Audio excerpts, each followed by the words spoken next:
Hi friends, మేమైతే Yadagirigutta plan వేసుకొని తొందరగా రెడీ స్టార్ట్ అయిపోయామండి. సో మధ్యలో మా టైం పంక్చర్ అయిపోయింది. 2 to 3 hours అక్కడ టైం వేస్ట్ అయిపోయిందండి. ఇక మధ్యలో అక్కడ కూర్చొని రిలాక్స్ అయినా మా మమ్మీతో మా కే పండుతో భలే ఆడుకుంటుందండి. చూడండి,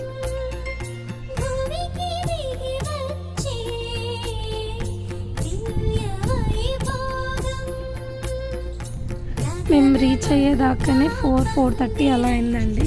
సో 5 నుంచి మళ్ళీ దర్శనం స్టార్ట్ అయింది. ఒక 5:30 వరకు దర్శనం అయిపోయిందండి. యాక్చువల్లీ మేము సత్యనారాయణ పూజ చేయించుకుందాం అనుకున్నాం, కానీ కుదరలేదండి. అది 3:30 వరకే లాస్ట్ అంట. సో మేము రీచ్ అయ్యేదాకానే లేట్ అయింది ఇక.